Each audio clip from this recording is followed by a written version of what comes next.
السلام عليكم ورحمة الله. إن الحمد لله نحمده ونستعينه. من يهده الله فلا مضل له ومن يضلله فلا هادي له. أشهد أن لا إله إلا الله وحده لا شريك له، وأشهد أن محمدًا عبده ورسوله. أما بعد، فإن خير الحديث كتاب الله، وخير الهدي هدي محمد صلى الله عليه وسلم، وشر الأمور محدثاتها، وكل بدعة ضلالة، وكل ضلالة في النار. মহান আল্লাহ সুবহানাহু ওয়া তাআলার দরবারে শুকরিয়া আদায় করছি। আল্লাহ রাব্বুল আলামিন আমাদের সকলকে শয়তানের যাবতীয় তৎপরতা ছিন্ন করে, দুনিয়ার সমস্ত ব্যস্ততাকে উপেক্ষা করে আল্লাহ সুবহানাহু ওয়া তাআলার ডাকে সাড়া দিয়ে জুমার সালাত আদায় করতে আসার তৌফিক দান করেছেন।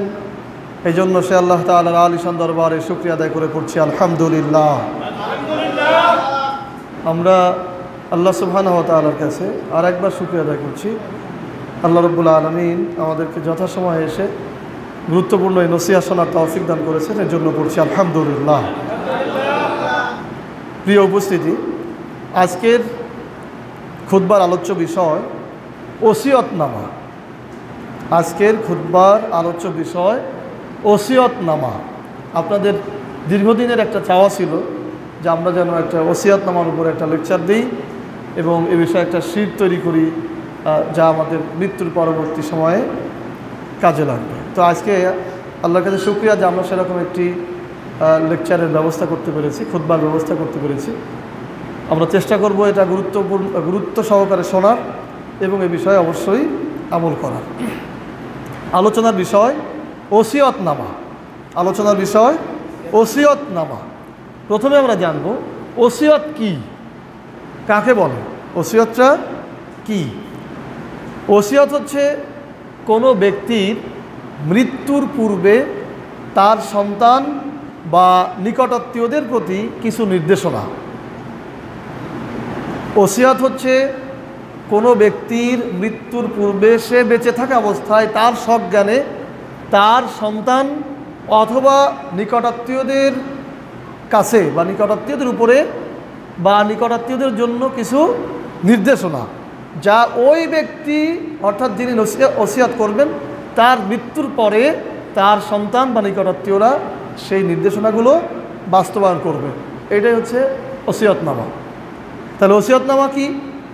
কোনো ব্যক্তির নির্দেশনা তার নিকটাত্মীয় বা তার সন্তানের নিকট, যার ওই নির্দেশনা বাস্তবায়িত হবে তার মৃত্যুর পরবর্তী সময়। ওসিয়তের গুরুত্ব। ওসিয়তের গুরুত্ব কি এ বিষয়ে একটি হাদিস হচ্ছে আব্দুল্লাহ ইবনে ওমর রাদিয়াল্লাহু তাআলা আনহু থেকে বর্ণিত। তিনি রাসূল সাল্লাল্লাহু আলাইহি সাল্লাম থেকে বর্ণনা করেছেন যে রাসূল সাল্লাল্লাহু আলাইহি সাল্লাম বলেছেন মা হাক্কু আমরি মুসলিমিন লাহু শাইউন ইউসি ফিহি ইয়াবিতু লাইলাতাইনি ইল্লা কাসিয়াতুহু মাকতুবাতুন ইনদাহু। অর্থাৎ রাসূল সাল্লাল্লাহু আলাইহি সাল্লাম বলছেন, কোনো ব্যক্তির নিকট, কোনো মুসলিমের নিকট যদি অন্য কারো কোনো হক থেকে থাকে, কোনো পাওনা থেকে থাকে, কোনো ব্যক্তির নিকট অন্য কারো হক বা এই জাতীয় কিছু থেকে থাকে, ইয়াবিতু লাইলাতাইনি ইল্লা ওয়াসিয়াতুহু মাকতুবাতুন ইনদাহু, তাহলে এটা লিখে রাখা ব্যতীত 2 রাত অতিবাহিত করা তার জন্য উচিত কাজ নয়। আবু দাউদ শরীফ ওসিয়ত অধ্যায়ের হাদিস। হাদিসটাকে আপনারা বুঝতে পেরেছেন? রাসূল সাল্লাল্লাহু আলাইহি সাল্লাম বলেছেন ওসিয়তের গুরুত্ব সম্পর্কে।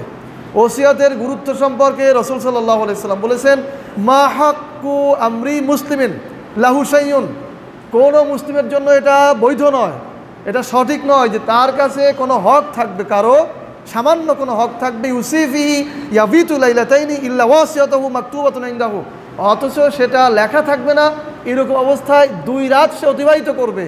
এরকম হওয়াটা একজন মুসলিমের জন্য উচিত নয়। আবু দাউদ শরীফ ওসিয়ত অধ্যায়ের হাদিস। অর্থাৎ যদি কোনো ব্যক্তির নিকট কেউ কিছু পেয়ে থাকে, কোনো হক থেকে থাকে, তাহলে অবশ্যই যেন সেটা সে ওসিয়াত হিসাবে লিখে রাখে 2 দিনের মধ্যে, অর্থাৎ 2 দিন অতিক্রম করবে, এইটা রাসূল সাল্লাল্লাহু আলাইহি সাল্লাম পছন্দ করেননি। তাহলে কি ওসিয়াতের গুরুত্ব সম্পর্কে বোঝা গেছে? আপনার কাছে যদি কেউ কিছু পেয়ে থাকে, কোনো হক, কোনো আমানত আপনার কাছে থেকে থাকে, তাহলে অবশ্যই সেটা লিখে রাখতে হবে। প্রিয় উপস্থিতি, এবার আমরা জানব ওসিয়াতের নমুনা। তো ওসিয়াতনামার নমুনা, ওসিয়াত লিখতে হলে প্রথমে বিসমিল্লাহির রহমানির রহিম এটা লিখতে হবে। লেখার পর লিখবেন ওসিয়াতনামা। লেখার পরে ওখানে লেখা থাকবে যে আমি মোহাম্মদ অমুক কি মুসাম্মাদ অমুক, পিতার নামেই বা স্বামীর নামেই বা আমার গ্রাম ঠিকানা এইভাবে লেখার পরে সেখানে লিখতে হবে যে আমি আমার সন্তান ও নিকটাত্মীয়দেরকে এই বলে ওসিয়ত করছি যে, আমি আমার সন্তান ও নিকটাত্মীয়দেরকে এই বলে ওসিয়ত করছি যে আমার মৃত্যুর পর যা তোমরা করবে এবং করবে না সে বিষয়ে আমার নির্দেশনা এই। আমার মৃত্যুর পর তোমরা যা করবে এবং যা করবে না এই ব্যাপারে আমার নির্দেশনা এই। যথাক্রমে 1 নম্বর, আমার মৃত্যুর সময় যদি তোমরা কেউ পাশে থাকো, 1 নম্বর ওসিয়াত থাকবে পরিবারের প্রতি, সন্তানের প্রতি, নিকটাত্মীয়ের প্রতি, স্বামীর প্রতি বা স্ত্রীর প্রতি 1 নম্বর ওসিয়াত থাকবে একজনের মুসলিমের যে আমার মৃত্যুর সময় তোমরা যদি আমার পাশে থাকো তাহলে আমাকে কালেমা তাইয়্যিবার তালকিন করাবে, অর্থাৎ আমার পাশে বারবার করে কালেমা পাঠ করবে, যেন এই কালেমাটা আমি শুনতে পারি, তখন যেন তাওহীদের বাক্যটা উচ্চারণ করতে পারে। আর যদি একবার পড়ি তাহলে আমাকে আর অতিরিক্ত বার পড়ানোর প্রয়োজন নেই। এই ব্যাপারে রাসূল সাল্লাল্লাহু আলাইহি সাল্লামের একটি হাদিস রয়েছে। রাসূল সাল্লাল্লাহু আলাইহি সাল্লাম বলেছেন, লাকিনু মাউতাকুম লা ইলাহা ইল্লাল্লাহ। রাসূল বলছেন, লাকিনু মাউতাকুম লা ইলাহা ইল্লাল্লাহ। লাকিনু মাউতাকুম, তোমাদের কেউ যখন মৃত্যুসজ্জায় চলে আসে, মৃত্যুর কাছাকাছি হয়, লাকিনু, তাকে তালকিন করাও লা ইলাহা ইল্লাল্লাহ, অর্থাৎ লা ইলাহা ইল্লাল্লাহ তার সামনে বারবার পড়ো যেন সে এটা শুনে পড়তে পারে। মুসলিম শরীফ জানাজা অধ্যায়ের হাদিস। রাসূল সাল্লাল্লাহু আলাইহি সাল্লাম অন্য হাদিসে বলেছেন, যার শেষ কালেমা হবে লা ইলাহা ইল্লাল্লাহ তার জন্য আল্লাহ তাআলা জান্নাত দিয়ে দেবেন। বলেন সুবহানাল্লাহ। তাহলে এটা কত বড় গুরুত্বপূর্ণ একটি ওসিয়ত না? আপনার স্ত্রী সন্তানকে বলবেন বা আমার স্ত্রী সন্তানকে বলা থাকবে, আমি যখন মৃত্যুসজ্জায় তোমরা কান্নাকাটি করবা না। কান্নাকাটি করার কোনো প্রয়োজন নেই। যদি আমার আমল ভালো হয় মৃত্যুর পরেই তো আমার সুখের জীবন শুরু হবে, সুতরাং কান্নার কি দরকার? বরং কান্নাকাটি না করে আমার যাতে আরও বেশি ভালো হয় সেই চেষ্টা করবো। আমার কাছে বারবার পড়বা লা ইলাহা ইল্লাল্লাহ। একবার যদি পড়ে ফেলি আমি, তাহলে আর আমাকে পড়ানোর দরকার নেই, তোমরা নিজেরা পড়বা। 2 নম্বর ওসিয়ত, আমার মৃত্যুর পর উচ্চ স্বরে বিলাপ করবে না। আমার মৃত্যুর পর উচ্চ স্বরে বিলাপ করে কেউ কাঁদবে না। কারণ রাসূল সাল্লাল্লাহু আলাইহি সাল্লাম বলেছেন, মান নিহা আলাইহি ইউআযযিবু বিমা নিহা আলাইহি, অর্থাৎ যে মৃত ব্যক্তির জন্য বিলাপ করে কাঁদা হয়, উচ্চ স্বরে কাঁদা হয়, বুক চাপড়ায় কাঁদা হয়, বুকের কাপড় ছিঁড়ে ফেলা হয়, এই যার জন্য এরকম কাঁদা হয় তাকে শাস্তি দেওয়া হয় তার আত্মীয় স্বজনের কান্নাকাটি করার কারণে। বুখারী শরীফ জানাজা অধ্যায়ের হাদিস। দেখবেন আমাদের সমাজে সাধারণত মহিলারা কেউ যদি মারা যায় তখন এরকম করে বিলাপ করে কাঁদে, উচ্চ স্বরে কাঁদে, খুব একটা অন্যরকমভাবে কাঁদে, তাই না? অনেকে জামা কাপড় ছিঁড়ে ফেলে। এই যে একটা বিলাপপূর্ণ যে কান্নাকাটি, এটা রাসূল নিষেধ করেছেন এবং এর জন্য ওই ব্যক্তিকে শাস্তি দেওয়ার সম্ভাবনা রয়েছে। রাসূল বলেছেন সেটা, মান নিহা আলাইহি ইউআযযিবু বিমা নিহা আলাইহি, যার জন্য বিলাপ করে কাঁদা হয় তাকে কবরে ওই কারণে শাস্তি দেওয়া হয়। আরবের লোকেদের এরকম অবস্থা ছিল যে তারা লোক ভাড়া করে এনে কান্নাকাটি করাতো, মহিলাদেরকে ভাড়া করে নিয়ে আসতো যে আমার অমুক মারা গেছে, তুমি একটু কান্নাকাটি করে দাও, এটা রেওয়াজ ছিল। তো সেই সময়ে কিন্তু এই হাদিসগুলো আল্লাহ রাসূল বলেছেন, এখনও আছে। আমাদের কেউ মারা গেলে দেখো বিশেষ করে মহিলারা এই ধরনের কান্নাকাটি করে। 3 নম্বর, আমার লাশের পাশে আগরবাতি জ্বালাবে না। আমার লাশের পাশে আগরবাতি জ্বালাবে না। আগরবাতি বোঝেন আপনারা? ওই যে ধূপকাঠি বলে, উপরে আগুন দিলে জ্বলে ধোঁয়া ওড়ে, ঘ্রাণ বের হয়। দেখবেন মারা গেলে খাটিয়ার ওখানে দেয়, চাউলের মধ্যে ঢুকাই দেয়, হ্যাঁ, এই আগরবাতি জ্বালানো এটা হচ্ছে শিরকি কাজের অন্তর্ভুক্ত। এটা অগ্নি পূজারীদের কাজ। কাদের কাজ? অগ্নি পূজারীরা এগুলো করে থাকে, আর সেখান থেকেই আমাদের এখানে আসছে। তো এই যে আগরবাতি জ্বালানো, এটা এই অগ্নি পূজারীদের কাজ ছিল, তারা ওটা নিয়ে সম্মান জানাতো। সেইটা ঘুরে ঘুরে সেটা মডিফাই হতে হতে আমাদের এখানে মরার সময় চলে আসছে আগরবাতি জ্বালানো। এটা কিসের কাজ? শিরকি কাজ। এবং এই কাজের ব্যাপারে, মানে শিরকের ব্যাপারে আল্লাহ সুবহানাহু ওয়া তাআলা বলেছেন, ইন্নাহু মা ইউশরিক বিল্লাহ ফাকাদ হারামাল্লাহু আলাইহিল জান্নাহ ওয়া মাওয়াহুন নার। আল্লাহ বলেছেন, যে ব্যক্তি আমার সাথে শরীক স্থাপন করলো, শিরক করলো, তার জন্য জাহান্নাম অবধারিত এবং জান্নাত তার জন্য নিষিদ্ধ। সূরা মায়েদা আয়াত নম্বর 72। তাহলে এই সামান্য আগরবাতি জ্বালাতে যেয়ে যদি এই কাজ হয়, তাহলে কি সেটা ঠিক হবে? এর জন্য বাড়িতে বলতে হবে যে আগরবাতি জ্বালাবো না। মনে থাকবে? 4 নম্বর ওসিয়ত। আলোচনার বিষয় কি? ওসিয়ত নামা। কীভাবে ওসিয়ত নামা লিখতে হয় সেটা শেখাচ্ছি। 4 নম্বর, আমার মৃত্যুর দিনে বাড়িতে আনুষ্ঠানিক কোনো ভোজ অনুষ্ঠানের আয়োজন করবে না। আমার মৃত্যুর দিনে বাড়িতে আনুষ্ঠানিক কোনো ভোজ অনুষ্ঠানের আয়োজন করবে না, কারণ এটা উৎসবমুখর পরিবেশ সৃষ্টি করে। মানুষের মধ্যে থেকে মৃত্যুর যে শিক্ষা, সেই শিক্ষাটাকে ভুলায় ফেলে। কবর দেওয়ার পরেই বলায় তাড়াতাড়ি আসো, তাড়াতাড়ি আসো, এসেই খাওয়া দাওয়া, চিৎকার চেঁচামেচি, একটা বিরাট আয়োজন। এটি সঠিক কাজ নয়, বরং এটার দিন তো ভাবার চিন্তা ছিল। এটা আমাদের মধ্যেও চলে আসছে যে মৃত্যুর পরে ওই বাড়িতেই রান্নাবান্না হচ্ছে। অথচ রাসূল সাল্লাল্লাহু আলাইহি ওয়াসাল্লাম বলেছেন, ইসনাউ লি আলি জাফর তাআমান ফাইন্নাহু ক্বাদ আতাহুম আমরুন ইউশাগিলুহুম। অর্থাৎ রাসূল সাল্লাল্লাহু আলাইহি ওয়াসাল্লাম বলছেন যে তোমরা জাফরের পরিবারের জন্য খাবারের ব্যবস্থা করো। প্রতিবেশীদেরকে বলছেন, প্রতিবেশীরা যেন মৃত বাড়িতে খাবার নিয়ে আসে। জাফরের পরিবারের জন্য খাবারের ব্যবস্থা করো, কারণ এমন বিপদ তাদেরকে আচ্ছন্ন করেছে যে তারা এই বিপদের কারণে ব্যস্ত হয়ে পড়েছে। সুতরাং নিয়ম হচ্ছে, যারা আত্মীয় স্বজন আসবে তাদেরকে যদি খেতে দিতে হয়, প্রতিবেশীরা কিছু খাবার নিয়ে আসবে। বাড়ি থেকে রান্না করে এনে প্রতিবেশীরা এসে তাদের বাড়ি খাওয়াবে, কারণ মৃত বাড়িতে তো আর কেউ খেতে আসেনি, কত দূরের থেকে আসবে যে তাকে এখান থেকে খেয়েই যেতে হবে। বরং ওই বাড়ির লোকেদের খাওয়ানোর জন্য প্রতিবেশীরা কিছু খাবার দাবার নিয়ে আসবে। 5 নম্বর, আমার মৃত্যুর দিন 5 নম্বর ওসিয়ত থাকবে পরিবারের প্রতি, আমার মৃত্যুর দিন বাড়িতে কোরআন খতম বা কলমা বক্সের আয়োজন করবে না। 6 নম্বর, আমাকে কবরে দাফন করার পর সম্মিলিত মোনাজাত করবে না। 7 নম্বর, আমার মৃত্যুর পর আমাকে কেন্দ্র করে 7 দিন, 40 দিন, বাৎসরিক দিনে মিলাদ বা কোনো ভোজ অনুষ্ঠানের আয়োজন করবে না, কারণ এগুলো কোরআন হাদিস সমর্থিত কাজ নয়, বরং এটি শরীয়ত বিরোধী, শরীয়ত গর্হিত বেদাত কাজ। রাসূল সাল্লাল্লাহু আলাইহি ওয়াসাল্লাম বলেছেন এই বেদাত কাজের ব্যাপারে, রাসূল সাল্লাল্লাহু আলাইহি ওয়াসাল্লাম বলেছেন, মান সানা আমরান আলা গায়রি আমরিনা ফাহুয়া রাদ্দুন। রাসূল বলছেন, মান সানা আমরান আলা গায়রি আমরিনা ফাহুয়া রাদ্দুন। আমরা শরীয়তের মধ্যে যে কাজ করিনি, রাসূল বলছেন আমরা শরীয়তের মধ্যে যে কাজ করিনি সেই কাজ যারা করবে ফাহুয়া রাদ্দুন, সেটাকে ছুঁড়ে ফেলা হবে, সেটাকে বাদ করে দেওয়া হবে। আবু দাউদ শরীফ সুন্নাহ অধ্যায়ের হাদিস। তাহলে এই যে কলমা বক্সে মৃত্যুর পরই কোরআন খতম, অথবা এই যে মিলাদ মাহফিল 40 দিন 7 দিন বাৎসরিক, এইটা আসলে কোরআন হাদিস সমর্থিত নয়। এটা রাসূল সাল্লাল্লাহু আলাইহি ওয়াসাল্লাম করেননি। রাসূল সাল্লাল্লাহু আলাইহি ওয়াসাল্লাম জীবিত থাকা অবস্থায় সাহাবীরা ইন্তেকাল করেছেন, অসংখ্য সাহাবীরা শাহাদাত বরণ করেছেন, কিন্তু এরকম কোনো নজির নেই।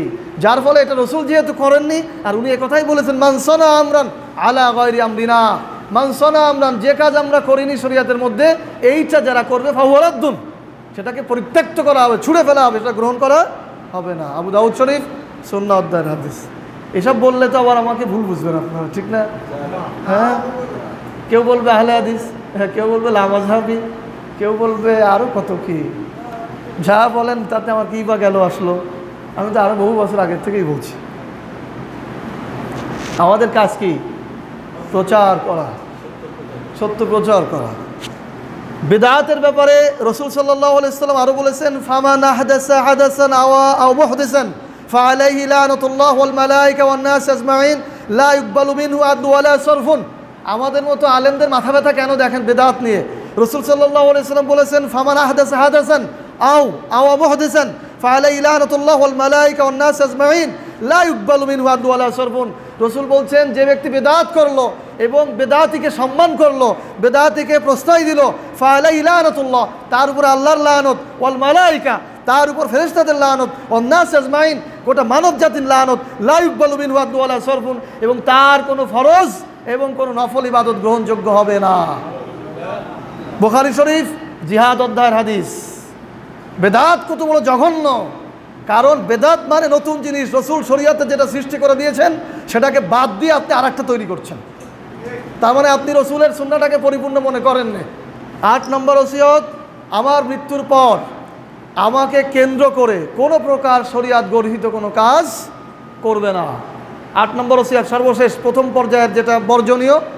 8 নম্বর ওসিয়ত, আমার মৃত্যুর পর আমাকে কেন্দ্র করে কোনো প্রকার শরীয়ত গর্হিত কাজ করবে না, কারণ এতে আমাকেই প্রশ্নের সম্মুখীন হতে হবে। রাসূল সাল্লাল্লাহু আলাইহি সাল্লাম বলেছেন, ইন্নাল মাইয়িতা ইউআযযিবু বিবুকাই আহলি আলাইহি। রাসূল বলছেন, ইন্নাল মাইয়িতা ইউআযযিবু বিবুকাই আহলি আলাইহি, অর্থাৎ মৃত ব্যক্তিকে কেন্দ্র করে তার পরিবার যে শরীয়ত গর্হিত কাজ করে এর জন্য তাকে জবাবের আওতায় নিয়ে আসা হয়। মুসলিম শরীফ জানাজা অধ্যায়ের হাদিস। কোনো কোনো বর্ণনা এরকম, তাকে এর জন্য শাস্তির মধ্যে আসতে হয়, কারণ তুমি এমন বংশধর রেখে এসেছো যারা শরীয়ত গর্হিত কাজ করে, শরীয়তকে পরিবর্তন করার কাজ করে। তো এই জন্য 8 নম্বর ওসিয়ত থাকবে, আমাকে কেন্দ্র করে কোনো প্রকার শরীয়ত গর্হিত কাজ করবে না। আমরা এতক্ষণ বর্জনীয় সম্পর্কে বলছিলাম, যদি একটা করণীয় আছে, 1 নম্বরে আছে লাকিনু মাউতাকুম লা ইলাহা ইল্লাল্লাহ। রাসূল বলছেন, যখন কারো মৃত্যুর সম্মুখীন হয়ে যায়, কেউ মৃত্যুসজ্জায় চলে আসে, তখন তার জন্য কালেমার তালকিন করো, তাকে বেশি বেশি করে কালেমা শোনাও, লা ইলাহা ইল্লাল্লাহ শোনাও। যদি একবার বলে ফেলে আর দ্বিতীয়বার বলার দরকার নেই, অথবা সে শুনুক, মনে মনে যদি বলে, শেষ যে কালেমা যদি লা ইলাহা ইল্লাল্লাহ হয়ে যায়, আল্লাহ তাআলা তাকে জান্নাত দিয়ে দেবেন। সুবহানাল্লাহ। বিশেষ একটি গুরুত্বপূর্ণ বিষয়, আলোচনার বিষয় হচ্ছে ওসিয়তনামা। আমার মৃত্যুর পর আমার নিকটাত্মীয়, আমার সন্তান, এরা কি কাজ করবে আর কি কাজ করবে না, এই ব্যাপারে নির্দেশনা। আমার মৃত্যুর পর তোমাদের করণীয়, খুবই গুরুত্বপূর্ণ ওসিয়ত। মৃত্যুর সময় সামনে নিয়ে বলে, কে কি পাবেন আমাদের কাছে জানাবেন, আমরা দিয়ে দেব, এটা কোনো কথা হলো? ওই সময় কেউ বলবে নাকি যে ওর কাছে আমি 10 টাকা পাই, 5 টাকা পাই, বলবে নাকি? কিয়ামতের মাঠে 2 টাকাও ছাড়বে না। কয় টাকা? 2 টাকাও ছাড়বে না, কারণ সেদিন ধরে রাখলে কাজে লাগবে। 2 টাকার বিনিময়ে 2 টাকা দিলে কাজ হবে না তখন, ঠিক আছে না?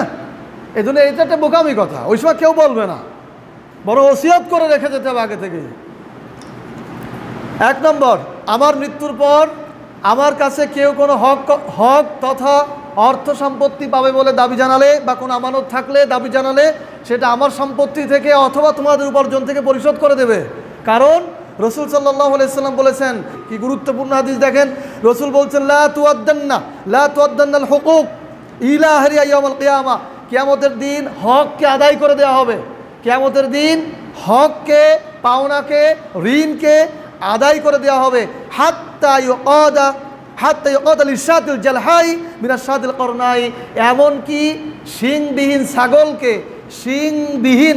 ছাগলকে শিংওয়ালা ছাগলের কাছ থেকে হক আদায় করে দেওয়া হবে। রিয়াজুস সালিহিন গ্রন্থের হাদিস। অর্থাৎ রাসূল সাল্লাল্লাহু আলাইহি সাল্লাম বুঝাচ্ছেন যে দুনিয়াতে যদি কোনো শিংওয়ালা ছাগল শিং ছাড়া ছাগলকে আক্রমণ করে, তাহলে ও হক নষ্ট করেছে, এই ছাগলের কাছ থেকেও হক আদায় করে দেওয়া হবে। এটা দিয়ে গুরুত্ব বোঝানো হয়েছে, তাহলে মানুষের হকটা কীভাবে আদায় করা হবে। 2 নম্বর, আমার মৃত্যুর পর আমার সম্পত্তি, আমার সকল প্রকার ওয়ারিসদের মধ্যে দ্রুত সময়ে কোরআনের আইনে যথাযথভাবে কোনো রূপ কম বেশি না করেই সবার মাঝে বন্টন করবে। কথা পরিষ্কার? 2 নম্বর ওসিয়ত, আমার মৃত্যুর পর আমার সম্পত্তি, আমার সকল প্রকার ওয়ারিসদের মধ্যে কোনো রকম কম বেশি ছাড়াই কোরআনের আইনে দ্রুত সময়ে যথাযথভাবে বন্টন করে দেবে। কারণ এটা আল্লাহ তাআলার বিধান, যা লঙ্ঘন করলে আমাকে জাহান্নামের অধিবাসী হতে হবে। আল্লাহ সুবহানাহু ওয়া তাআলা বলেছেন, ইউসিকুমুল্লাহু ফি আওলাদিকুম, ইউসিকুম, আল্লাহ নিজে ওসিয়ত করছেন ইউসিকুম, আল্লাহ তোমাদের ওসিয়ত করছে। এখানে ইউসিকুম অর্থ কি? ইউসিকুমুল্লাহ মানে আল্লাহ তোমাদের ওসিয়ত করছেন, আল্লাহ নিজে ওসিয়ত করছেন। আল্লাহ নিজে ওসিয়ত করছেন ফি আওলাদিকুম, তোমাদের আওলাদ সম্পর্কে, তোমাদের সন্তান সম্পর্কে। এই যে আয়াত সূরা নিসার 11 থেকে 14 নম্বর আয়াত, এখানে আল্লাহ তাআলা বিস্তৃতভাবে বর্ণনা করেছেন সন্তানের হক কতটুকু, কন্যার হক কতটুকু, ছেলের হক কতটুকু, স্ত্রীর হক কতটুকু, ভাইয়ের হক কতটুকু, প্রতিবেশীর হক কতটুকু, এতিমের হক কতটুকু, সমস্ত কিছু বিস্তৃত করে বর্ণনা করে দিয়ে আল্লাহ তাআলা বলেছেন, শেষে উপসংহারে বলেছেন তিলকা হুদুদুল্লাহ। সমস্ত হকের নিয়ম বর্ণনা করে দিয়ে আল্লাহ বলছেন তিলকা হুদুদুল্লাহ, এটি আল্লাহর হুদুদ, এটি আল্লাহর সীমারেখা। ওয়ায়াতাআদ্দা হুদুদাহু, যে কেউ এই সীমাকে অতিক্রম করবে, ইউদখিলহু নারান খালিদান ফিহা, তাকে জাহান্নামের অধিবাসী করা হবে এবং সেখানে সে চিরস্থায়ী হবে। সূরা নিসা আয়াত নম্বর 11 থেকে 14। কোনোভাবেই উত্তরাধিকারীদের মধ্যে আপনি সম্পদ বন্টনে হেরফের করতে পারবেন না। এখানে বিশেষ ওসিয়ত থাকতে হবে, ওসিয়ত করতে হবে যথাসময়ে, দ্রুততার সময়ে।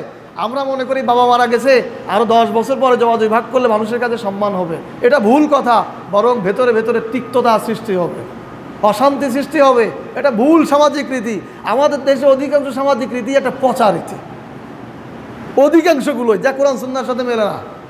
আমার মৃত্যুর পর আমার সম্পত্তি, আমার সকল প্রকার ওয়ারিসদের মধ্যে, ওয়ারিস শুধু সন্তান হয় না, ওয়ারিস শুধু নিজের ছেলে হয় তা না, আরও প্রকার ওয়ারিস আছে। আমার সকল প্রকার ওয়ারিসদের মধ্যে যথাসময়ে দ্রুততার সাথে কোরআনের আইন অনুযায়ী আল্লাহ তাআলা যা দিতে বলেছেন ততটুক তোমরা তাদের মাঝে বন্টন করে দিবে, কারণ এটি আল্লাহর ওসিয়ত। যদি এটা না করো তাহলে আমাকে জাহান্নামে জ্বলতে হবে। হকের বিষয়ে আরও কয়েকটি হাদিস শোনা দরকার। দরিদ্রকে, দরিদ্রকে আবু হুরায়রা রাদিয়াল্লাহু তাআলা আনহু থেকে বর্ণিত, রাসূল সাল্লাল্লাহু আলাইহি ওয়াসাল্লাম সাহাবীদেরকে বললেন, আতাদরুনা মা মানিল মুফলিস, আতাদরুনা মা মানিল মুফলিস, তোমাদের মধ্যে দরিদ্র কে? রাসূল সাল্লাল্লাহু আলাইহি ওয়াসাল্লাম সাহাবীদেরকে উদ্দেশ্য করে প্রশ্ন করেছেন, তোমাদের মধ্যে দরিদ্র কে? ক্বালু আল মুফলিসু ফিনা মান লা দিরহাম লাহু ওয়ালা মাতা। সাহাবায়ে কেরামগণ বললেন, দরিদ্র তো তারাই যাদের কোনো দিরহাম নেই, দিনার নেই, দুনিয়ার কোনো ভোগ সামগ্রী নেই, টাকা পয়সা নেই, এরাই তো দরিদ্র। রাসূল সাল্লাল্লাহু আলাইহি ওয়াসাল্লাম এবার বলছেন, ফাকালা, রাসূল বলছেন, ইন্নাল মুফলিসা মিন উম্মতি, আমার উম্মতের মধ্যে সবথেকে দরিদ্র ওই ব্যক্তি, ইয়াতি ইয়াউমাল কিয়ামা বিসসালাতি ওয়া সিয়ামি ওয়া যাকাত, যে ব্যক্তি কিয়ামতের মাঠে সিয়াম নিয়ে আসবে, যাকাত নিয়ে আসবে, সালাত নিয়ে আসবে, ওয়ায়াতি কদ শাতামা হাযা ওয়া কাযাফা হাযা ওয়া আকালা মাল হাযা ওয়া সাফাকা দাম হাযা ওয়া দারাবা হাযা, এবং সাথে নিয়ে আসবে মানুষের সম্মান নষ্ট করা বা মানুষের সম্মান নষ্ট করার পাপ, মানুষকে আঘাত করার পাপ, মানুষের হক ফাঁকি দেওয়ার পাপ, মানুষের সম্পত্তি ফাঁকি দেওয়ার পাপ, মানুষের সম্ভ্রম নষ্ট করার পাপ, এইগুলি সাথে নিয়ে আসবে। ওইদিকে সালাত, সিয়াম, হজ, যাকাতও নিয়ে আসবে, আবার এদিকে মানুষের হক নষ্ট করার পাপ, আঘাত করার পাপ, অপমান করার পাপ, এগুলোও কি সাথে নিয়ে আসবে। আল্লাহ রসুল বলছেন, ফায়ুতা হাদা মিন হাসানাতিহি ওয়া হাদা মিন হাসানাতিহি ওয়া হাদা মিন হাসানাতিহি ফাইন ফানিয়াত হাসানাতুহু ক্বাবলা আন ইউকদামা আলাইহি, এবং সে যে সব নিয়ে আসবে এইটা তার ওই যে ঋণ, ওই যে অপরাধগুলো নিয়ে আসছে, এইটা তার বিনিময়ে, ওই অপরাধের বিনিময়ে যার কাছে সে অপরাধ করেছে তার সব তাকে দিয়ে দেওয়া হবে। উখিযা মিন খাতায়াহুম ফাতুরিয়াত আলাইহি, যদি দিতে দিতে শেষ হয়ে যায় তাহলে ওই মজলুমের পাপ তার দিকে ছুঁড়ে মারা হবে। সুম্মা তুরিয়া ফিন্নার, এবং এক পর্যায়ে তাকে জাহান্নামের মধ্যে ছুঁড়ে ফেলা হবে। বুখারী শরীফ জুলুম ও কিসাস অধ্যায়ের হাদিস।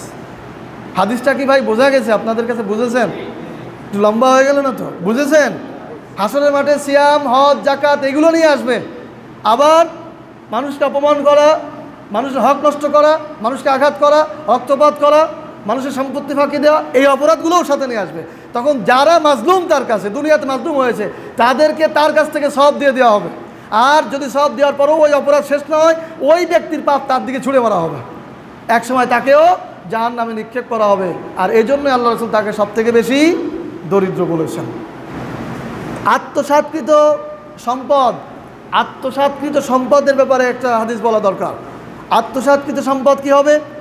আবু হুমায়দ রাদিয়াল্লাহু তাআলা আনহু থেকে বর্ণিত, তিনি বলেন, রাসূল সাল্লাল্লাহু আলাইহি ওয়াসাল্লাম বলেছেন, আল্লাহর শপথ, রসুল বলছেন আত্মসাৎকৃত সম্পদের ব্যাপার বলছেন, আল্লাহ, আল্লাহর শপথ, লা ইয়াখুযু আহাদুন মিনকুম শাইয়া বিগাইরি হাক্কি ইল্লা লাকিয়াল্লাহ ইয়াহমিলুহু ইয়াওমাল কিয়ামাহ।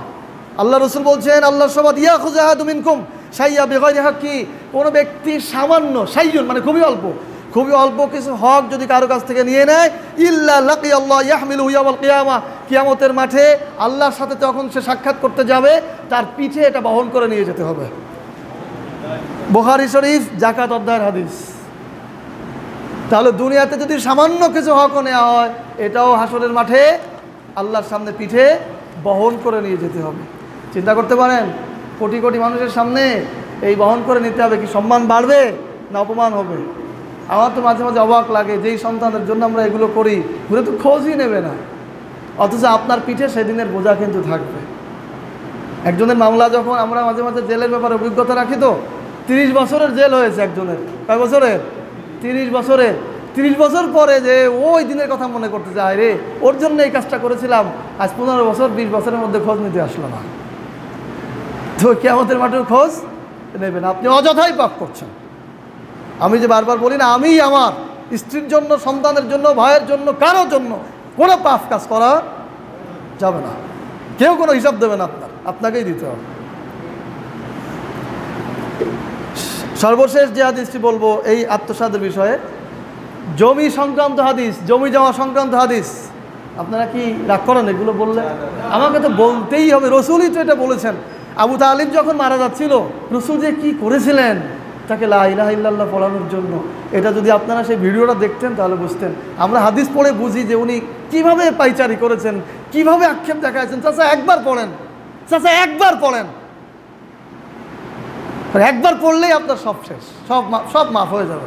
উনি জানতেন যদি না পড়ে যায় তাহলে জাহান্নাম কত ভয়াবহ। তার ব্যাপারে বলা হয়েছে জাহান্নামের সব থেকে নিম্ন শাস্তি, সব থেকে কম শাস্তি হচ্ছে পায়ে আগুনের জুতা পরায় দেওয়া হবে। সেটার জন্য মাথার এই যে কি বলে, মাথার যে ঘিলু, এইটা ফুটে পড়বে, মানে পানির মতো ফুটতে থাকে। আমরাও কিন্তু কোরআন হাদিস পড়ে বুঝি যে আসলে এই পাপটা কত বড় ভয়াবহ। এটা যদি আমাদের উস্তাদদের নিষেধ আছে সাধারণ পাপকে সাধারণ মনে না করা, সাধারণ পাপগুলো কিন্তু আল্লাহর সাথে সম্পৃক্ত। আল্লাহ মাফ করে দিতে পারেন, দিবেন, ভালোভাবে তওবা করলে আল্লাহ কি মাফ করে দিবেন। কিন্তু হক, এই সম্পত্তি, এটা যে কত বড় ভয়াবহ, এটা যে কত বড় কঠিন, এটা আপনি চিন্তাই করতে পারবেন না কোনোভাবেই। ওই ব্যক্তির কাছে ছাড়া আপনি মাফ পাবেন না, অসম্ভব, আপনি মাফই পাবেন না। কাজে এই পাপের মধ্যে সম্পৃক্ত হওয়া যাবে না, কেউ করবেন না, আমিও করবো না, আপনারাও কি করবেন না। আর পাপটা আল্লাহ হয়তো মাফ করে দিবেন, কিন্তু হকের ব্যাপারে কোনো ছাড় নেই। জমি জমা সংক্রান্ত যে হাদিসটি বলবো, হযরত সাঈদ ইবনে যায়েদ রাদিয়াল্লাহু তাআলা আনহু থেকে বর্ণিত, তিনি বলেন, সামি'তু রাসূলুল্লাহ সাল্লাল্লাহু আলাইহি ওয়াসাল্লাম ইয়াকুল মান যালামা মিনাল আরদি শাইয়্যা তুফিকাহু মিন সাব'i আরদিনা। হযরত সাঈদ ইবনে যায়েদ রাদিয়াল্লাহু তাআলা আনহু থেকে বর্ণিত, সামি'তু রাসূলুল্লাহ সাল্লাল্লাহু আলাইহি ওয়াসাল্লাম ইয়াকুল, আমি রাসূল সাল্লাল্লাহু আলাইহি ওয়াসাল্লামকে বলতে শুনেছি, মান যালামা মিনাল আরদি শাইয়্যা, যে ব্যক্তি জুলুম করে, অন্যায় করে, অনধিকারভাবে, মিনাল আরদি শাইয়্যা সামান্য অংশ জমিন গ্রহণ করবে, অর্থাৎ জায়গা জমি এটা নিবে, তুফিকাহু মিন সাব'i আরদিনা, হাসরের মাঠে 7টা জমিন তার গলায় ঝুলিয়ে দেওয়া হবে। বুখারী শরীফ জুলুম ও কিসাস অধ্যায়ের হাদিস। চিন্তা করতে পারেন কি ভয়াবহ অবস্থা। সামান্য অংশ, কতটুকু? সামান্য অংশের পরেরটা দেখেন, মান আখাযা মিনাল আরদি শাইয়্যা বিগাইরি হাক্কি খুসিফা বিহি ইয়াউমাল কিয়ামা ইলা সাব'i আরদিনা। রাসূল বলছেন, মান আখাযা মিনাল আরদি শাইয়্যা বিগাইরি হাক্কি খুসিফা বিহি, যে ব্যক্তি অন্যায়ভাবে 1 বিঘত সামান্য অংশ জমি আত্মসাৎ করলো, ইয়াউমাল কিয়ামা, কিয়ামতের দিনে, ইলা সাব'i আরদিনা, 7টা জমিন তার মাথায় উঠাই দেওয়া হবে। বুখারী শরীফ জুলুম ও কিসাস অধ্যায়ের হাদিস। বুখারী শরীফের হাদিস, যে হাদিস গ্রন্থগুলো আছে সব থেকে বিশুদ্ধ হাদিস গ্রন্থ হচ্ছে বুখারী শরীফ, যেটা রাসূলের কথা রয়েছে, তিনি বলেছেন এটা। এখন জমাজমি সংক্রান্ত এই বিষয়গুলো এত কঠিন করে বলা হলো কেন? এই পাপের কথা এত কঠিন বলা হলো কেন?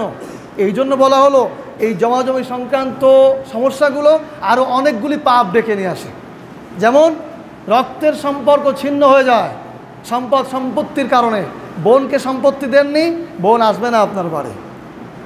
ভাইয়ে ভাইয়ে সম্পর্ক নষ্ট হয়ে যায়, ভাইয়ের সাথে কথা বলা বন্ধ হয়ে যায়, সম্পত্তি যথাযথভাবে বন্টন করেননি। এই যে আত্মীয়তার সাথে যে সম্পর্ক ছিন্ন হলো, ভাই ভাইয়ের সম্পর্ক ছিন্ন হলো, এটি কবিরা গুনাহ। আত্মীয়তার সম্পর্ক খুবই গুরুত্বপূর্ণ বিষয়, কিন্তু আপনার এই জমাজমি সংক্রান্ত কারণে আত্মীয়তার সম্পর্ক কাট অফ হয়ে গেল, এটি কবিরা গুনাহ করেছেন, আপনার জন্য এটা হয়েছে। শুধু এই পর্যন্তই না, আপনার এই জমাজমি উল্টাপাল্টা করার কারণে ভাই ভাই খুনাখুনি হবে, চাচা ভাতিজার মধ্যে খুনাখুনি হবে, মানুষ হত্যা হবে। এইটা সব থেকে জঘন্য অপরাধ। মানুষ হত্যা সব থেকে বড় অপরাধ। কেউ একজনকে অন্যায়ভাবে হত্যা করলো মানে সারা পৃথিবীর সকল মানুষকে সে হত্যা করে ফেললো। আপনার এই জমাজমি যথাযথভাবে বন্টন না হওয়ার কারণে আপনি এই পাপগুলোর সুযোগ করে দিয়ে গেলেন, ঠিক নয় কি? এই কারণেই জমাজমির ব্যাপারে এত বেশি গুরুত্ব দেওয়া হয়েছে। তো যাই হোক, আমরা ওসিয়তনামার ব্যাপারে কথা বলছিলাম। 3 নম্বর ওসিয়ত, আমার ওয়ারিসদের মধ্যে সরই কারণে কেউ যদি উত্তরাধিকারী সম্পত্তি থেকে বঞ্চিত হয় তাহলে তাকে কিছু অংশ দিয়ে দিবে, এটি হচ্ছে ওসিয়ত। আল্লাহ সুবহানাহু ওয়া তাআলা বলেছেন, ওয়াইদা হাজারাল কিসমা উলুল কুরবা ওয়াল ইয়াতামা ওয়াল মাসাকিন ফারযুকুহুম মিনহু। অর্থাৎ যখন তোমরা সম্পত্তি বন্টন করবে, সম্পদ বন্টনকালে ইয়াতিম, নিকটাত্মীয়, মিসকিন এদেরকেও কিছু অংশ দিয়ে দিবে। সূরা নিসা আয়াত নম্বর 8। আমরা তো মনে করি জমি আমার, ওদের দিতে যাবো কেন? এটা আল্লাহর নির্দেশ। এখানে একটি বিশেষ বিষয় আছে, সরই কারণে যদি কেউ মিরাসি সম্পত্তি থেকে বঞ্চিত হয়, এটা কিভাবে হয়? ধরে নেন দাদা বেঁচে আছে, মাঝখানে বাবা মারা গিয়েছে, দাদা বেঁচে আছে, বাবা মারা গেছে, তাহলে দাদার সম্পত্তি পুতা ছেলে পাবে না। বাহ্যিকভাবে এটা বলে নাস্তিকদের মাথা গরম হয়ে যাবে, এই দেখো ইসলাম কি জুলুম করেছে, দাদা বেঁচে আছে, বাবা মারা গেল, পুতা সম্পত্তি পাবে না, তাহলে এটা জুলুম হয়ে গেল না? আসলে এর ভেতরে একটা বিষয় আছে, এইটা তারা বোঝে নাই। এখানে আল্লাহ তাআলা ওই সম্পত্তি ওয়ারিসকে বাতিল করে আরেকটা বিষয় রেখেছেন, সেটি হচ্ছে ওসিয়ত। ওয়ারিসকে বাতিল করেছেন এই জন্য, পিতার সামনে যদি সন্তান মারা যায় ওই সন্তানের প্রতি ওই দাদা বেশি আবেগী থাকে, তাকে হয়তো বেশি সম্পত্তি দিয়ে দিতে পারে। এই জন্য টোটাল ওইটা কাট অফ করে এই আয়াতে বলা হয়েছে, ওয়াইদা হাজারাল কিসমা উলুল কুরবা ওয়াল ইয়াতামা, যখন তোমরা সম্পত্তি বন্টন করবে, ইয়েতিম যারা তোমাদের থাকবে তাদেরকে ওসিয়ত করে দেবে যে এই অংশ ওকে দিও। অর্থাৎ ওয়ারিস থেকে বাদ দিয়ে আবার ওই একই সমপরিমাণও সে ওসিয়ত করতে পারবে। ওসিয়তের সময় শুধু এইটা খেয়াল রাখতে হবে, আপনার সম্পত্তির 1/3 অর্থাৎ 3 ভাগের 1 ভাগ আপনি ওসিয়ত করতে পারবেন, পুরাটা করতে পারবেন না। সব করলে আপনি এক না পুতাকে সব দিয়ে গেলেন, তাহলে আবার সমস্যা। তো যে কোনো ক্ষেত্রে ওসিয়তটা এরকম, সম্পত্তি ওসিয়ত করলে 3 ভাগের 1 ভাগ আপনি করতে পারবেন। তাহলে ইসলাম যদি ওয়ারিস সূত্রে বঞ্চিত করেছে, ওদিকে ওসিয়তের একটা স্টেপ রেখে দিয়েছে। 4 নম্বর, আমার মৃত্যুর পর আমার উদ্দেশ্যে জনকল্যাণমূলক কাজ করবে তথা দান সৎকা করবে। কারণ হাদিসে উল্লেখ রয়েছে, হযরত আব্দুল্লাহ ইবনে আব্বাস রাদিয়াল্লাহু তাআলা আনহু থেকে বর্ণিত, তিনি বলেন, সাদ ইবনে উবাদা রাদিয়াল্লাহু তাআলা আনহুর মা ইন্তেকাল করলেন, তখন সাদ রাদিয়াল্লাহু তাআলা আনহু তার মায়ের নিকট ছিলেন না। মৃত্যুর পরবর্তী সময়ে যখন সাদ রাদিয়াল্লাহু তাআলা আনহু আসলেন, আল্লাহ রসুলের কাছে বললেন, আল্লাহ রসুল, আমার মা ইন্তেকাল করেছেন, আমি তখন ছিলাম না, এখন যদি আমি তার জন্য কোনো কিছু দান করি, সৎকা করি, তাহলে কি তার কোনো উপকারে আসবে? রসুল সাল্লাল্লাহু আলাইহি সাল্লাম বললেন, হ্যাঁ, উপকারে আসবে। সাদ রাদিয়াল্লাহু তাআলা আনহু বললেন, তাহলে আমি আপনাকে সাক্ষী করছি, আমার মিখরাফ নামক একটি বাগান আছে, এই বাগানটি আমি সৎকা করে দিলাম। বুখারী শরীফ ওসিয়ত অধ্যায়ের হাদিস। তাহলে সন্তান যদি এভাবে দান করে তাহলে সেটা তার কাজে আসবে। 5 নম্বর, আমার মৃত্যুর পর আমার রক্ত সম্পর্কীয় আত্মীয়দের সাথে, ভালো করে মনে রাখবেন, আমরা সবাই শ্বশুরবাড়ির আত্মীয় নিয়ে ব্যস্ত, সবাই শ্বশুরবাড়ির কি আত্মীয় নিয়ে ব্যস্ত। নতুন নতুন বিয়ে করলে শুধু শ্বশুরবাড়ি নিয়ে মিষ্টি নিয়ে যায়। শ্বশুরবাড়ির আত্মীয় কোনো আত্মীয়ই না, শ্বশুরবাড়ির আত্মীয় কোনো আত্মীয়ই না। 30 বছর পরে আপনি তালাক দিবেন বা আপনাকে ছেড়ে চলে যাবে, আত্মীয়তা থাকবে ভাই? থাকবেই না।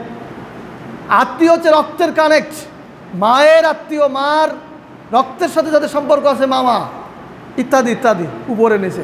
আর বাবার আত্মীয়, আর কি বাবার রক্তের সাথে কানেক্ট, যার বাবার ভাই, চাচা, মামা ইত্যাদি ইত্যাদি, যার এরা হচ্ছে আত্মীয়। এদের সাথে সম্পর্ক বজায় রাখতে বলেছেন রাসূল সাল্লাল্লাহু আলাইহি ওয়াসাল্লাম। 5 নম্বর ওসিয়ত, আমার মৃত্যুর পর আমার রক্ত সম্পর্কীয় আত্মীয়দের সাথে সম্পর্ক বজায় রাখবে। কারণ হাদিসে এসেছে, সালামা গোত্রের এক ব্যক্তি রসুল সাল্লাল্লাহু আলাইহি সাল্লামের নিকট এসে প্রশ্ন করলেন, হে আল্লাহ রসুল সাল্লাল্লাহু আলাইহি সাল্লাম, পিতামাতার মৃত্যুর পর তাদের সাথে সদ্ব্যবহারের কোনো সুযোগ আছে কি? তখন রসুল সাল্লাল্লাহু আলাইহি সাল্লাম বললেন, আছে। 1 নম্বর, আর সলাতু আলাইহিমা, তার জন্য সলাত আদায় করো, মানে তার জন্য দোয়া করো। অল ইস্তেগফার লাহুমা, অল ইস্তেগফার লাহুমা, অর্থাৎ তার জন্য ক্ষমা প্রার্থনা করো। 3 নম্বর, তাদের ওসিয়াত পূর্ণ করবে। এই যে এতক্ষণ যে ওসিয়াত করলেন, এই ওসিয়াত পূর্ণ করা সন্তানের জন্য আবশ্যক, যদি এই ওসিয়াতগুলো বৈধ হয় এবং সম্পদ 1/3 কম হয়। 4 নম্বর, তাদের আত্মীয়র সাথে আত্মীয়তা বজায় রাখবে, আত্মীয়র সাথে আত্মীয়তা বজায় রাখবে। 5 নম্বর, তাদের বন্ধুদের সাথে ভালো ব্যবহার করবে। পিতার যারা বন্ধু ছিল, মায়ের যারা বান্ধবী ছিল, তাদের সাথে কি ভালো ব্যবহার করবে। ভাই ছিল, মামাতো ভাই, ফুফাতো ভাই, তাদেরকে দাওয়াত করে খাওয়াবে। এইটা করলে আমার কি হবে? উপকৃত, এটা উপকার হবে। হাদিস আবু দাউদ নিদ্রা সম্পর্কিত অধ্যায়ের হাদিস, এই যেটা বললাম। প্রিয় উপস্থিতি, পিতামাতার জন্য এই যে ভালো কাজ করা, আবু হুরায়রা রাদিয়াল্লাহু তাআলা আনহু থেকে বর্ণিত, রাসূল সাল্লাল্লাহু আলাইহি ওয়াসাল্লাম বলেছেন, নিশ্চয়ই আল্লাহ তাআলা নেক বান্দার মর্যাদা বুলন্দ করে দেন, বৃদ্ধি করে দেন কবরের মধ্যে। কি জন্য? যখন তার সন্তান তার জন্য ইস্তেগফার করে, তার জন্য ক্ষমা চায়, তখন আল্লাহ তার সম্মানকে বৃদ্ধি করে দেন। হাদিসে কুদসি এটি। আবু হুরায়রা রাদিয়াল্লাহু তাআলা আনহু থেকে বর্ণিত, এক ব্যক্তি নবী সাল্লাল্লাহু আলাইহি ওয়াসাল্লামকে বললেন, আমার বাবা মারা গিয়েছেন, তিনি সম্পদ রেখে গেছেন, ওসিয়ত করে যেতে পারেননি, আমি যদি তার জন্য সদকা করি তাহলে তার পাপ কি ক্ষমা হবে? তখন রাসূল সাল্লাল্লাহু আলাইহি ওয়াসাল্লাম বললেন, হ্যাঁ হবে। তখন উনি সদকা করা শুরু করলেন। মুসলিম শরীফের হাদিস। প্রিয় উপস্থিতি, পিতামাতা আমাদের জন্য অনেক কষ্ট করেন, পিতামাতা আমাদের জন্য অনেক ভুল করেন, অনেক পাপ করেন আমাদের ভালো রাখার জন্য। আমাদের ভালো রাখার জন্য অনেক পাপ করে তারা পৃথিবী থেকে হয়তো বিদায় নিয়ে গেছে, আর আমরা তাদের সেই রেখে যাওয়া জিনিস নিয়ে আনন্দ ফুর্তি করছি, অথচ পিতার জন্য কোনো কিছু করতেছি না। এই পিতা কি কবরে শুয়েও কষ্ট পাচ্ছে না? আমরা জানি জেলখানায় প্রতিদিন বিকালে, প্রতিদিন দেখে আসার পরে 5টার পরে টাকার হিসাব হয়। কেউ যদি টাকা দিয়ে যায়, তার নাম ধরে ডাকে, নাম ধরে ডাকলেই বুঝতে হবে কেউ টাকা দিয়ে গেছে। তখন যারা আসামি থাকে তাদের মনের মধ্যে অনেক আনন্দ লাগে, যাক কিছু টাকা আসছে, হয়তো ভালো কিছু খাওয়া যাবে, কারণ ওখানের খাবার দাবার খাওয়া যায় না। একেবারে নাম ধরে ডাকলেই আপনার মনে ভালো লাগবে যে কিছু বোধহয় আসছে। ঠিক একইভাবে আপনি যখন আপনার পিতার জন্য কিছু করবেন, ফেরেশতারা যে বলবে যে এই জিনিস, এইটা তোমার সন্তান পাঠাইছে তোমার জন্য, কত ভালো লাগবে, চিন্তা করেছেন? কত ভালো লাগবে। বাবা যখন বুঝবে যে আমার সন্তান আমার জন্য এটা পাঠাইছে, রব্বির হামহুমা পড়েছে অথবা আমার জন্য দান করেছে, তখন তার কত ভালো লাগবে। আমরা তো আমাদের সন্তান নিয়ে ব্যস্ত, বাবা মার কোনো খবর কিন্তু আমাদের নেই। তাহলে পিতার মাতার জন্য দান করলে তার মর্যাদা বৃদ্ধি পাবে, এই জন্য আমরা বেশি বেশি এগুলো করব। 6 নম্বর, আমার জন্য সুন্নাভিত্তিক জানাজা পড়বে, আমার জন্য সুন্নাভিত্তিক জানাজা পড়বে। এজন্য যে সকল আলেমগণ সুন্না এবং বেদাতের মধ্যে পার্থক্য বোঝেন, তাদের দিয়ে জানাজা পড়াবে। যে সকল আলেমগণ সুন্না এবং বেদাতের মধ্যে পার্থক্য বোঝে, তাদেরকে দিয়ে জানাজা পড়াবে। আপনি দেখবেন জানাজা 1.5 মিনিটে শেষ হয়ে যায়, 1 মিনিটে জানাজা শেষ। আমি কিছু কিছু জায়গায় জানাজা পড়তে যেয়ে এই ঘড়ির এই যে সফটওয়্যার আছে না, এটা চালু করে রাখি, দেখি কতটুকু সময় লাগে, 1 মিনিটে জানাজা শেষ। কী যে উনি পড়েছে আর আমরা তো কী পড়লাম কিছু জানি না, অথচ কত সুন্দর দোয়া রয়েছে, আল্লাহুম্মা গফির লাহু ওয়ারহামহু ওয়াফি ওয়াফু আনহু ওয়াকরিম নুজুলাহু ওয়াসি মাদখুলাহু ওয়াগসিলহু বিল মাই ওয়াস-সালজি ওয়াল বারদ ওয়ানাক্কিহু মিনাল খাতায়া কামা ইউনাক্কা সাবুল আবিয়াদু মিনাদ দানাস ওয়াবদিলহু দারান খায়রাম মিন দারিহি ওয়া আহলান খায়রাম মিন আহলিহি ওয়া যাওজান খায়রাম মিন যাওজি ওয়া আইদহু মিন আযাবিল কবরি ওয়া মিন আযাবিন নার ওয়া আদখিলহুল জান্নাহ। এইটা কিন্তু চতুর্থ তাকবীরের দোয়া। আর একটা দোয়া যে বলেন, আল্লাহুম্মা গফির লিহাইয়িনা ওয়া মাইয়িতিনা ওয়া শাহিদিনা ওয়া গায়বিনা ওয়া সগীরিনা, পড়েন না? এইটা পড়বেন, কিন্তু এখানে মায়েতের জন্য শুধু এক জায়গায় দোয়া আছে, আল্লাহুম্মা গফির লিহাইয়িনা, প্রথমে নিজেদের জন্য, তারপরে কি মৃতদের জন্য, আর কোনো জায়গায় দোয়া নেই। এ দোয়া আপনি পড়েন, সমস্যা নেই, কিন্তু এই যে আমি যেটা পড়লাম, আল্লাহুম্মা গফির লাহু ওয়ারহামহু ওয়াফি ওয়াফু আনহু ওয়াকরিম নুজুলাহু, এটি বুখারী শরীফের দোয়া, জানাজার দোয়া, রাসূল এটা পড়েছেন, পড়তে বলেছেন। এর অর্থ হচ্ছে আল্লাহুম্মা গফির লাহু, হে আল্লাহ আপনি তাকে ক্ষমা করে দেন। প্রথম কথাই হচ্ছে হে আল্লাহ আপনি তাকে ক্ষমা করে দেন। ওয়াকরিম নুজুলাহু, জান্নাতে তার জন্য উত্তম আতিথিয়তার ব্যবস্থা করে দিন। তার গুনাহগুলিকে আপনি সাদা কাপড় যেভাবে পরিষ্কার করে এইভাবে পরিষ্কার করে দেন। তাকে, তার জন্য আপনি উত্তম স্ত্রী দান করুন, উত্তম পরিবার দান করুন। দুনিয়ার যে ঘর ছিল তার থেকে উত্তম ঘর দান করুন, তাকে কবরের শাস্তি থেকে রক্ষা করুন, তাকে জাহান্নাম থেকে মুক্তি দিন, তাকে জান্নাতে প্রবেশ করিয়ে দিন। সবাই বলেন না সুবহানাল্লাহ। এই দোয়া কিন্তু অধিকাংশ জায়গায় বলা হয় না। এই জন্য যারা সুন্নাহ এবং বিদআতের মধ্যে পার্থক্য করতে পারে সেই সকল আলেমের ব্যাপারে ওসিয়ত করে যাবেন যে এরা যেন আমাদের জানাজা পড়ায়। সর্বশেষ 7 নম্বর, আমার দাফন শেষে কবরের পাশে অন্তত আধা ঘন্টা, আমার দাফন শেষে কবরের পাশে অন্তত আধা ঘন্টা তোমরা থাকবে আর মুখে মুখে বলবে আল্লাহুম্মা গফির লাহু ওয়া সাব্বিতহু, আল্লাহ আপনি তাকে ক্ষমা করুন, এবং এখন যে তাকে প্রশ্ন করা হচ্ছে এই প্রশ্নের সময় সে যেন ঈমানের উপরে অবিচল থাকে, এই সহযোগিতা আপনি করুন। আবু দাউদ শরীফ জানাজা অধ্যায়ের হাদিস।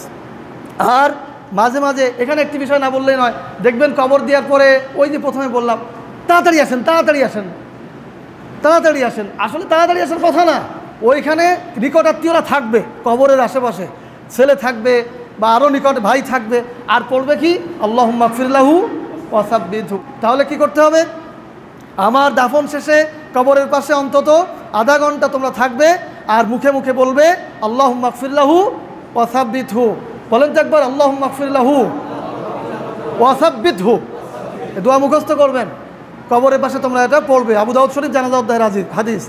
আর মাঝে মাঝে কবরের পাশে এসে একাকী হাত তুলে দোয়া করবে, পড়বে রব্বির হামহুমা কামা রব্বায়ানি সগীরা, রব্বির হামহুমা কামা রব্বায়ানি সগীরা। এইভাবে ওসিয়ত লিখে নিচে লিখবেন ওসিয়তকারী, লিখবেন আমি অমুক তারিখা তো, আর 2 জন সাক্ষী রাখবেন, সাক্ষী রেখে এটা আপনার ঘরে টানায় রাখবেন। যখন আপনার মৃত্যু হবে তখন এইটাতে যা যা লেখা আছে এই যদি করা হয়, হয়তো বা আল্লাহ সুবহানাহু ওয়া তাআলা আমাদের জন্য ভালো কিছু রাখবেন, যদি বড় ধরনের কোনো পাপ না থাকে। আল্লাহ সুবহানাহু ওয়া তাআলা আমাদের সকলকে এই ওসিয়ত নামা পালন করার এবং করে যাওয়ার এবং পরিবারকে করার তৌফিক দান করুন, আমিন। সুবহানাকাল্লাহুম্মা ওয়া বিহামদিক আশহাদু আল্লা ইলাহা ইল্লা আনতা আস্তাগফিরুকা ওয়া আতুবু ইলাইক।